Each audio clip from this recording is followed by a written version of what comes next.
Hi guys, Sam from Warpgate Studios. Today I just want to do a real basic beginner's guide to using Greenstuff. It's been mentioned a couple of times to me that it would be helpful for people to know really how to use this when they're working on their models. So today I'm going to take one of the new Craftworld's Eldari Guardians, and I've actually kind of grabbed, I think this is half of one of the Harlequin kits, a nice blade, kind of like staff blade type thing that I just wanted to, for decorative purposes, to designate my kind of squad leader with all of the shurikens. And what I wanted to do is kind of replicate, as you can probably see here on this arm, there's a lot where the arm attaches to the torso, there's kind of like a bead up there, a larger bit. On the Harlequin models there isn't, so you can kind of see it just ends abruptly there. So what I'm actually going to do is kind of craft in some of the similar type kind of just beading to blend it in a little bit and just make sure it fits better with the model, and make the transition, or with this arm being totally different from this arm, a little bit nicer and kind of tie it in. So first things first, to go through all of the tools that I've got. Again, I've got the dental tools that you can pick up and work with. They're really good for stuff. And then I also picked up a set of these guys off of Amazon or eBay or something like that. These are for like sculpting clay and those sorts of things. They're like hardened plastic.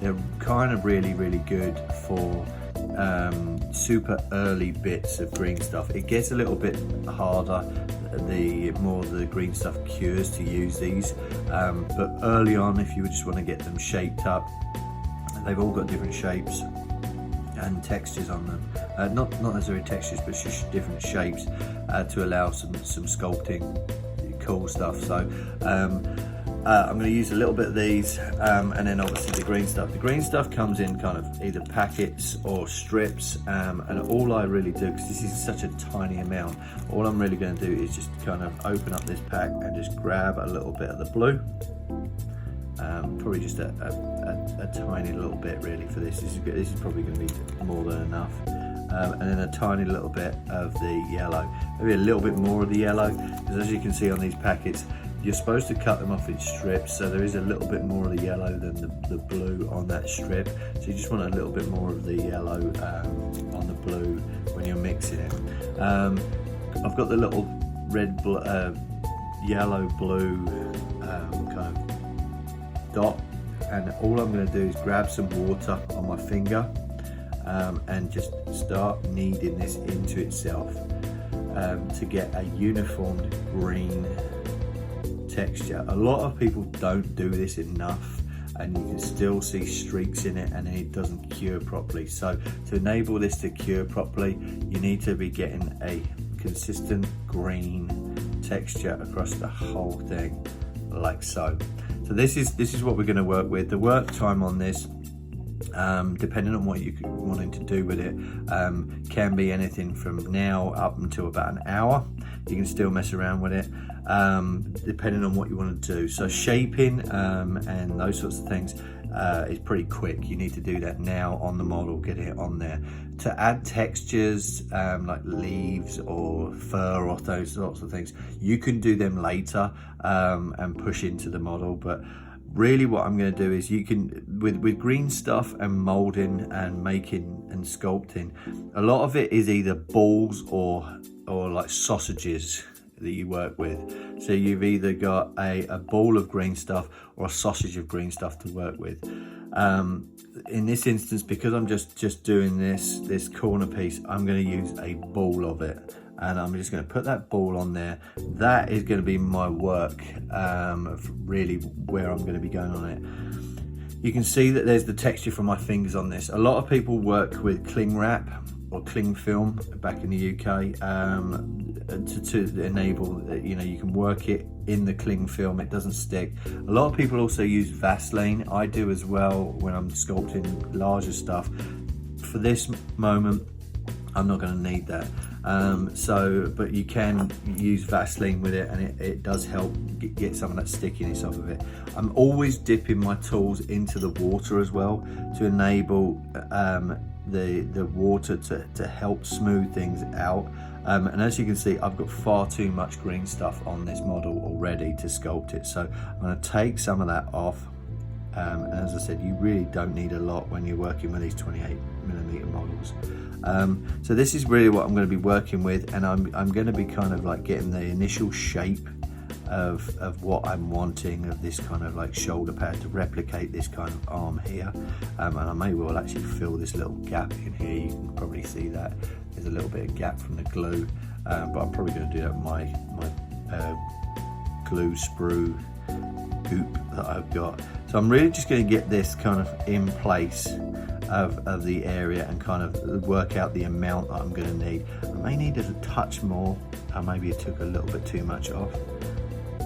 I'm just going to grab a little bit off of my desk and put that on there. And this is where these early stages is really where you want to be kind of working on the amounts and proportion side of things, to make sure it's good. I think that's going to be good, like for looking at this side and this side kind of thing. And once I've got this in, I want to start shaping it into that kind of circular, kind of droplet style armor that they have. So I'm going to kind of just start working around that and getting it into the kind of shape that I want it to be in. And again, this is early stage sculpting stuff here. So okay, I've got this kind of in the right shape of a kind of a thing. Now I've got to smooth it off. So what I do, my favorite tool is out of all of these ones is this one. It's kind of shape, and it moves. It's got a lot of movement in it, and it's kind of got a very, very nice. Again, I dip this away, and then I can start working on smoothing a lot of this off. And again, because it's so soft on this early stage, you've got to be really kind of gentle with it as you're kind of smoothing this off. And you'll start to see with the water, I'm going to grab a little bit of tissue, get some of that water off there. You'll start to see that it actually starts to smooth things over. And you can use a multitude of different things to smooth this off, but a little bit of water really does help because it stops the tools from sticking to the green stuff.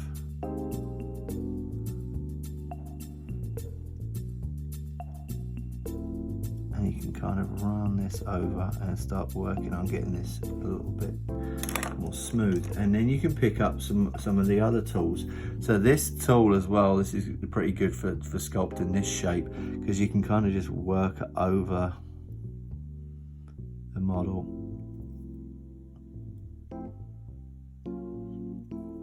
and get it looking a little bit more rounded.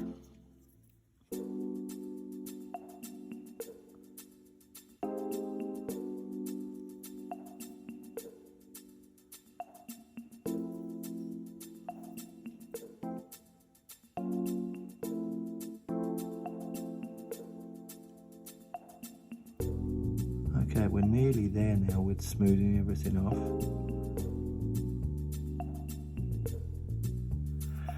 Alright, so the final bits that I look at, I give it a dry, grab a little bit of tissue and just dab off the excess water. Have a quick look at it. I'm pretty happy with that. Again, this is not a major part of the model. It's just to tie it in really with where we're at. You know, the hands are different, everything else is different on this, but I love this kind of look. So for me, I'm fine with him having a kind of different hand with the blade, and I'll tie this in with the rest of the model nicely. And as far as all of this goes, what I may well do as well, which it'll be kind of handy to do, is look at other parts of the model and may need green stuff in at the time. See, there's a sprue line there that I've got to clean up still.